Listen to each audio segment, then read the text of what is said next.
Guys, welcome to our channel and आज हम देखेंगे डीएफए को कैसे कंस्ट्रक्ट किया जाता है। बिना टाइम वेस्ट करे स्टार्ट करते हैं। हमारा पहला क्वेश्चन होगा construct DFA which accept all string over a b which start with a b a. And मैं आपको एग्जाम पॉइंट ऑफ व्यू से बताऊंगी कि एग्जाम में अगर आपको इस टाइप का कोई क्वेश्चन आता है तो आपको कैसे लिखना है। तो हम सबसे पहले लिखेंगे formation of language. Formation of language में बेसिकली क्या होता है कि आपकी लैंग्वेज क्या होगी। जब आपकी ये स्ट्रिंग एक्सेप्ट करेगा कोई डी से तो आपकी लैंग्वेज क्या होगी। तो सबसे पहले तो सबमिशन में क्या होता है कि हमारे पास स्ट्रिंग क्या है, ए कॉमा बी, देन लैंग्वेज हम लिखेंगे। हमारा डी स्टार्ट करेगा इस स्ट्रिंग से ए बी ए से, देन तो हमारे पास क्या होगी, इसमें स्ट्रिंग होगी ए बी ए, देन हो सकता है ए बी, देन हो सकता है ए बी ए, देन सॉन कुछ भी हो सकता है। ए बी ए के बाद कुछ भी आ सकता है, कोई सा भी लेटर आ सकता है। कोई सा भी लेटर मीन्स ए बी में से कुछ भी आ सकता है एंड मैनी टाइम्स आ सकता है, तो सॉन। देन हम क्रिएट करेंगे ट्रांजिशन टेबल।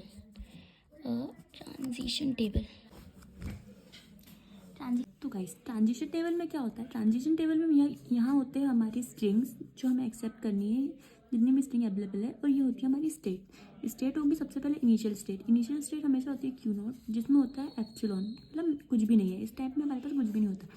देन हमारे पास होता है क्यू1। हमें एक्सेप्ट क्या करवाना है, ए बी ए, हमें एक्सेप्ट करवाना है ए बी एक्सेप्ट करवाना है। तो सबसे पहले हमारी स्टेट आएगी क्यू वन में हम एक्सेप्ट करा होगा ए, क्यू1 में एक्सेप्ट करवाएंगे ए, देन आएगा क्यू टू एक्सेप्ट करेगा ए बी को। क्यू1 ने एक्सेप्ट किया ए को, देन क्यू2 एक्सेप्ट करेगा ए बी को, देन आता है क्यू थ्री एक्सेप्ट करेगा ए बी ए को। हाँ, हमें यही एक्सेप्ट करवाना था, ए एक्सेप्ट हुआ, ए बी एक्सेप्ट हुआ, देन ए बी ए। हमें यही एक्सेप्ट करवाना था कि हमारा ऐसा डीएफए हमें कंस्ट्रक्ट करना है जो ए बी ए को एक्सेप्ट करे। तो देन क्या हुआ, क्यू1 ने एक्सेप्ट किया ए को, क्यू2 ने एक्सेप्ट किया ए बी को, एंड क्यू3 ने ए बी ए को एक्सेप्ट किया। देन गाइस यहाँ पे क्या होता है, जब हम कोई भी डीएफए कंस्ट्रक्ट कर रहे और वो स्टार्टिंग विथ के लिए है, स्टार्ट्स विथ के लिए, जैसे कि अगर आपके पास क्वेश्चन आया है कि ऐसा डीएफए कंस्ट्रक्ट करो जो स्टार्ट्स हो विथ ए बी ए के साथ या ए बी के साथ, ए बी सी के साथ, सो ऑन। अगर आपके क्वेश्चन में है स्टार्ट्स विथ, तो आपको एक स्टेट लेनी है जिसको बोलते हैं reject state which is noted bye Q5। जो रिजेक्ट स्टेट लेनी है आपको। हमारे पास क्या हुआ, हमें ऐसा डीएफए बनाना था जो एक्सेप्ट करे ए बी ए को। हमने ट्रांजिशन टेबल बनाई, उसमें इनिशियल स्टेट थी क्यू नॉट में एप्सिलॉन होता है, क्योंकि उस टाइम पे हमारे पास कोई सी भी स्ट्रिंग अवेलेबल नहीं होती, एकदम नल होता है डीएफए। देन हमारे पास क्यू1 आया, क्यू1 में हमने एक्सेप्ट करवाया ए को, देन क्यू2 आया, क्यू2 में हमने एक्सेप्ट करवाया ए बी को, क्यू3 आया, क्यू3 में हमने एक्सेप्ट करवाया ए बी ए को, देन रिजेक्ट स्टेट। अगर आपके पास स्टार्टिंग के लिए बनाया तो रिजेक्ट स्टेट लेनी है। तो ये हमारी सारी स्टेट कंप्लीट हो गई। अब देन हम एंटर करवाएंगे इन सबके अंदर ए बी को, मतलब एक्सेप्ट करवाएंगे ए बी। तो क्या होता है गाइस, अच्छे से समझने की कोशिश करना है कि क्या हो रहा है। जब क्यू नॉट के पास मतलब 5 में ए आया और बी आया, जब ए आया और बी आया तो क्या हुआ, देखिए जब क्यू नॉट में ए आया तो हमारे पास किसी स्टेट में ए था। हाँ, हमारे पास Q1 के पास ए था, तो हम क्या करेंगे कि यहाँ पे Q1 लिखेंगे। देन जब बी आया, हमारे पास किसी स्टेट में बी ए नहीं है, तो हम यहाँ पर Q रिजेक्ट कर देंगे, मतलब बी को रिजेक्ट स्टेट में भेज देंगे। हमारे पास बी किसी भी स्टेट में नहीं था, तो हमने इसको रिजेक्ट स्टेट में भेज दिया। हमारे पास ए आया, हमारे पास ए था, तो हमने इसको Q1 में रखा। देन हमारे पास Q1 में ए है और यहाँ पर भी ए है। तो जब Q1 में ए आया और ए बी आया, ए आया और ए आया और ए बी आया, तो क्या होगा, तो हमारे पास ए है कहीं नहीं है, तो हम क्या करेंगे, स्टार्टिंग विथ के लिए ए है हमारे पास नहीं है, कहीं पर भी ए नहीं है, तो हम इसको रिजेक्ट स्टेट में डाल देंगे। ये हमने रिजेक्ट कर दिया। ए बी हमारे पास यहाँ पर है, Q2 स्टेट में ए बी है, तो हम इसको Q2 स्टेट में रख लेंगे। देन हम लोग आएंगे Q2 पे जब ए बी है और ए आएगा, Q2 ने ए बी को एक्सेप्ट किया हुआ है एंड देन वो ए को एक्सेप्ट करेगा, तो क्या होता है, ये ए बी और ये ए को एक्सेप्ट किया, Q2 ने बी को एक्सेप्ट किया हुआ है, वो जब बी को एक्सेप्ट करेगा तो क्या होगा, Q2 ने ए बी को एक्सेप्ट किया हुआ है, वो एक और बी को इसका एक्सेप्ट कर रहा है तो क्या होगा, देन अब हम देखेंगे कि हमको एक्सेप्ट क्या करवानी है। हमारी स्ट्रिंग स्टार्ट कहाँ से होनी चाहिए, हमारी स्ट्रिंग स्टार्ट होनी चाहिए ए बी ए से। हमारी स्ट्रिंग स्टार्ट होनी चाहिए ए बी ए से। तो देखिए ए बी ए है हमारे पास इसमें, ठीक है। तो हम इसको Q3 में लिख देंगे। ए बी बी, हमारी स्ट्रिंग स्टार्ट होनी चाहिए ए बी ए से। हमारी स्ट्रिंग स्टार्ट होनी चाहिए ए बी ए से। ये ए बी बी हो रहा है तो हम इसको एक्सेप्ट नहीं कर सकते, और ये हमारे इसमें कहीं है भी नहीं, तो हमने इसको रिजेक्ट कर दिया। देन यहाँ है ए बी ए। हाँ, हमें क्या चाहिए, हमें चाहिए कि हमारा DFA एक्सेप्ट करे स्टार्टिंग में ए बी ए को। ये ए बी ए है और यहाँ पे ए आ रहा है, मतलब देखिए ये ए बी ए है। Q3 ने ए बी ए को एक्सेप्ट करके रखा हुआ है, और यहाँ से आ रहा है ए। Q3 ने ए बी ए को एक्सेप्ट किया हुआ है, ए बी ए को, और यहाँ से आ रहा है बी। तो क्या होगा, हमें चाहिए कि हमारी स्ट्रिंग, हमारा DFA ए बी ए को एक्सेप्ट करे, और ये क्या कर रहा है, ये ए बी ए को एक्सेप्ट कर रहा है। ठीक है भाई, पॉसिबल है, हमने बोला था ए बी ए को एक्सेप्ट कर सकता है, ठीक है।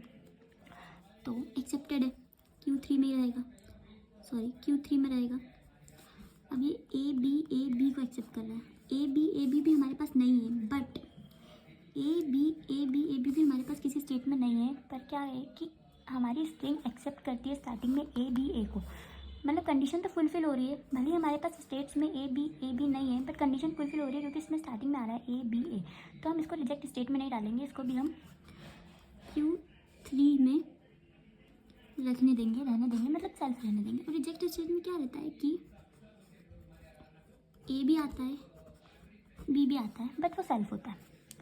सबसे पहले क्या हुआ, जब Q0 पे ए आया तो ए हमारे पास Q1 पे था, तो हमने Q1 लिखा उधर। देन जब Q0 पे बी आया तो हमारे पास बी किसी भी स्टेट में नहीं था, तो हमने उसको रिजेक्ट स्टेट में डाल दिया। जब Q1 में ए एक्सेप्टेड था और एक और ए आया, तो हमारे पास ए कहीं पर भी नहीं था, तो हमने उसको रिजेक्ट स्टेट में डाल दिया। जब Q1 पे ए एक्सेप्टेड था और बी आया, तो हमारे पास ए बी Q2 पे था, तो हमने उसको एक्सेप्ट कर लिया Q2 पे। देन हमारे पास Q2 पे ए बी था, ए और आया तो ए बी ए आया, ए बी ए हमारे पास Q3 में था, तो हमने उसको एक्सेप्ट कर लिया। देन हमारे पास Q2 पर ए बी ऑलरेडी था, एक और बी आया, तो हमारे पास किसी भी स्टेट में ए बी भी नहीं था, ए बी भी पॉसिबल ही नहीं है, क्योंकि हमें चाहिए ए बी ए, उसके बाद कुछ भी आए चलेगा, बट हमारे पास ए बी भी आया, ए बी भी ना स्टेट में था और हमें चाहिए भी नहीं। देन तो हमने क्या करा, इसको रिजेक्ट कर दिया। देन हमारे पास आया ए बी ए Q3 ने एक्सेप्ट किया हुआ था, और देन उसको एक और ए मिला, स्ट्रिंग में ए इनपुट आया, तब ए बी ए एक्सेप्टेड था Q3 को, एक और इनपुट आया विच इज़ ए, तो उसने क्या करा, उसने उसको एक्सेप्ट कर लिया Q3 पे, मतलब सेल्फ लेने दिया उसको, उससे कोई इशू नहीं है। Q3 के पास ए बी ए ऑलरेडी था, उसने उसको एक और बी इनपुट में मिला, ओके, उसने एक्सेप्ट कर लिया, सेल्फ रहने दिया। और रिजेक्ट स्टेट के बाद ए बी दोनों रहते हैं। और हम बनाएंगे ट्रांजिशन डायग्राम हम बनाएंगे ट्रांजिशन टेबल की हेल्प से, जो हमने अभी जस्ट बनाई। अब देखो कैसे, हमारी इनिशियल स्टेट होती है, सबको पता है Q0, ये हमारी इनिशियल स्टेट होती है। देन होता है Q1, देन होता है Q2, देन आएगा Q3। हमारे पास स्टेट में क्या था, Q0 था, Q1 था, Q2 था, Q3 था। Q0, Q1, Q2, Q3 हमने बना दिया। अब हम क्या करेंगे, जब Q0 पे ए आया तो वो Q1 पे गया, Q0 पे जब ए आया वो Q1 पे गया, तो हम क्या करेंगे, Q0 पे ए आएगा, Q0 पे जब ए आएगा तो Q1 पे उसको हम भेज देंगे, ए को हम Q1 पे भेज देंगे। अब Q0 पे जब बी आया, Q0 पे जब बी आया तो हमने उसको रिजेक्ट कर दिया। एक हम रिजेक्ट स्टेट बनाएंगे, एंड जब बी आएगा तो हम बी Q0 पे जब ए आया तो हमने Q1 पे भेजा, Q0 पे जब बी आया तो हमने उसको रिजेक्ट स्टेट में भेज दिया। अब Q1 पे जब A आया तो वो रिजेक्ट हो गया, मतलब रिजेक्ट स्टेट में चला गया, A आया। और Q1 पे जब B आया तो वो Q2 पे चला गया, Q1 पे जब B आया तो वो Q2 पे चला गया। एंड Q2 पे जब A आया तो वो Q3 पे गया,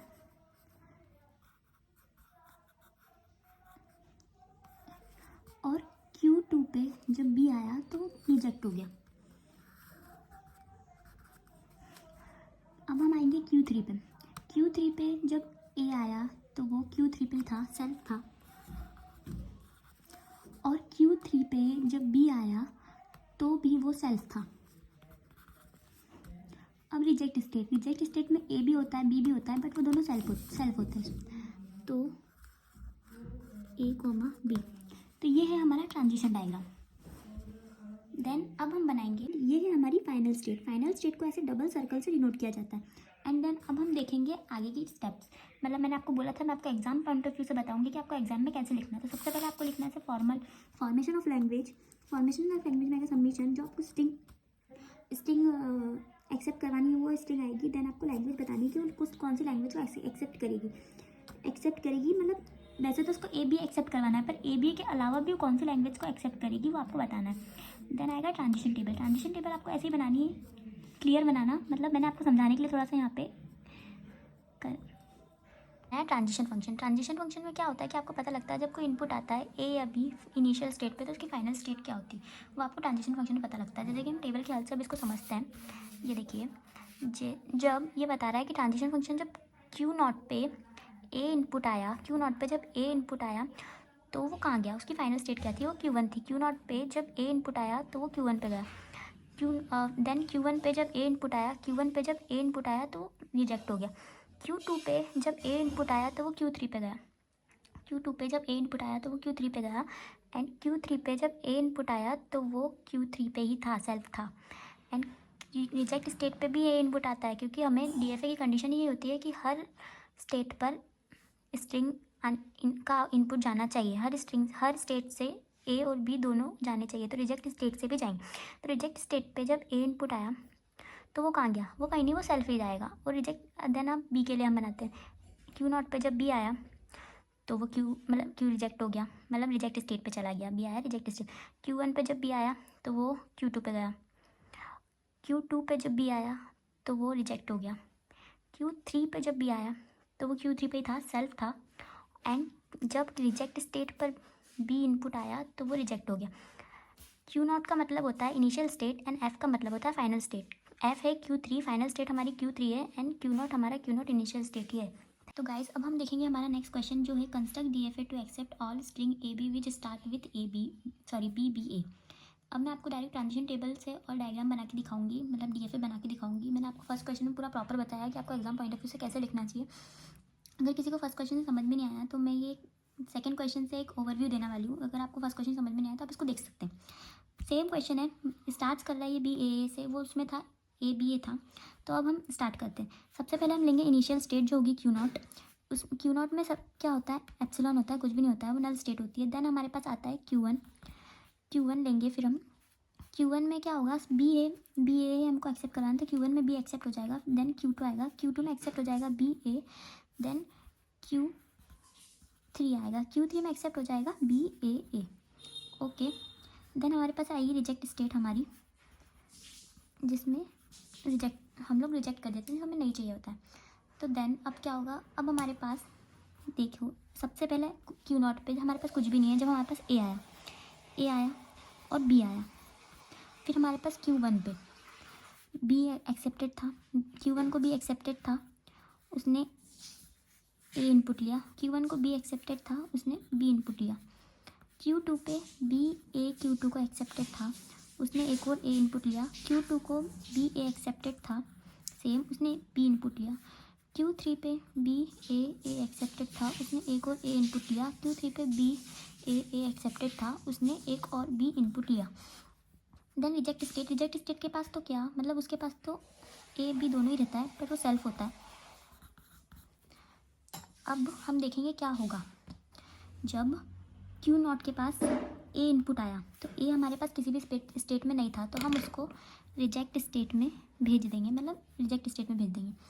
अब जब Q0 के पास B इनपुट आया तो हमारे पास B था, Q1 में हमारे पास B था, तो हम उसको Q1 में ले लेंगे। जब हमारे पास Q1 में BA इनपुट आया, BA इनपुट आया, हमारे पास BA Q2 में था, तो हमने उसे Q2 में लिया। देन हमारे पास Q1 में BB इनपुट आया, B उसको एक्सेप्टेड था, एक और B आया, BB हो गया, BB हमारे पास था नहीं, तो हमने उसको रिजेक्ट स्टेट में भेज दिया। देन हमारे पास Q2 में BA हमारे पास BA Q2 का एक्सेप्टेड था, उसके पास A इनपुट आया, उसने BA Q2 का एक्सेप्टेड था, उसके पास A इनपुट आया, तो BAA हो गया, हमें BAA चाहिए था, BAA Q3 का एक्सेप्टेड था, तो हमने Q3 को ले लिया। अब जब BA Q2 का एक्सेप्टेड था, उसके पास जब B इनपुट आया, BAB किसी को भी नहीं, किसी के पास भी नहीं है यहाँ पे, BAB किसी ने भी एक्सेप्ट नहीं किया हुआ है, और हम इसको रिजेक्ट स्टेट में भेज देंगे। देन क्या हुआ, देन Q3 पे BAA Q3 को BAA एक्सेप्टेड था, और हमको भी क्या चाहिए, क्वेश्चन में हमें बोला हुआ है कि B आप ऐसा DFA कंस्ट्रक्ट करो जो एक्सेप्ट करे BAA को। तो Q3 ने तो BAA ऑलरेडी एक्सेप्ट कर लिया है, उसके पास एक और A इनपुट आया, तो ठीक है ना, हमको ऐसा DFA चाहिए जो एक्सेप्ट करे BAA को। अगर वो उसके बाद एक और A कितने भी A एक्सेप्ट करे, हमें कोई प्रॉब्लम नहीं। अगर उसने BAA एक्सेप्ट कर लिया है तो उसके बाद वो कुछ भी एक्सेप्ट करे, हमें प्रॉब्लम नहीं है। तो Q3 ने क्या करा है, BAA एक्सेप्ट किया हुआ, उसके बाद उसने एक और A एक्सेप्ट किया, तो हमें कोई प्रॉब्लम नहीं है, तो उसको सेल्फ कर दिया।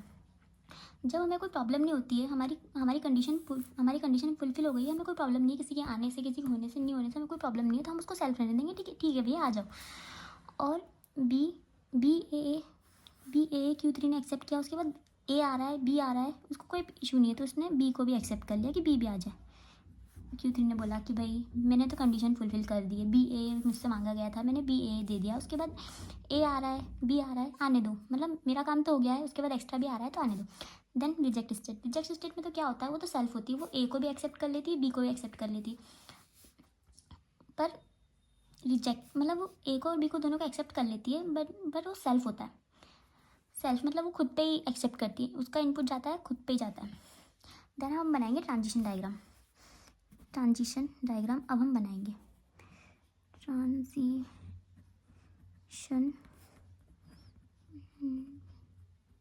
डायग्राम, मीन्स DFA अब हमको कंस्ट्रक्ट करना है। तो देखो, सबसे पहले आएगा इनिशियल स्टेट, देन आएगा Q1, देन आएगा Q2, देन आएगा Q3 हमारी कंडीशन फुलफिल कर रही है, BAA ला रही है, तो ये हमारी फाइनल स्टेट है। हमारे पास Q0 है, Q1 है, Q2 है, Q3 है, हमने बना दिया Q0, Q1, Q2, Q3। अब हम बनाएंगे reject state, which is that reject state बना दिया हमने। अब हम इसके अकॉर्डिंग इनपुट आउटपुट डाल देंगे, जस्ट लाइक देखो Q0 पे जब A आया तो वो रिजेक्ट हो गया, भाई उसने तो रिजेक्ट कर दिया, ये Q1 को A नहीं चाहिए था, उसने रिजेक्ट कर दिया। Q0 पे जब B आया तो उसने Q1 के पास भेज दिया। Q0 पे जब A आया तो उसने रिजेक्ट कर दिया, रिजेक्ट स्टेट पे चला गया। Q0 पे जब B आया तो उसने Q1 के पास भेज दिया। Q1 पे जब A आया तो Q2 के पास भेज दिया उसने, और जब Q1 के पास B आया तो उसने रिजेक्ट कर दिया। अब जब Q2 पे देखेंगे, अब हम Q2 के पास जब A आया, Q2 के पास जब A आया तो उसने Q2 के पास जब A आया तो उसने Q3 पे भेज दिया, और Q2 के पास जब B आया तो उसने रिजेक्ट कर दिया, ये उसने B को रिजेक्ट कर दिया। अब देन Q3 के पास जब A आया तो उसको कोई प्रॉब्लम नहीं थी, तो उसने रख लिया। Q3 के पास जब B आया तो भी उसको कोई प्रॉब्लम नहीं थी, तो उसने B को भी रख लिया, A को भी रख लिया, B को भी रख लिया। Q3 के पास A और B दोनों को रख लिया उसने सेल्फ, और ये रिजेक्ट स्टेट, तो रिजेक्ट स्टेट पर A B दोनों होता है, पर वो सेल्फ होता है। ये बन गया आपका ट्रांजिशन डायग्राम। Okay, thank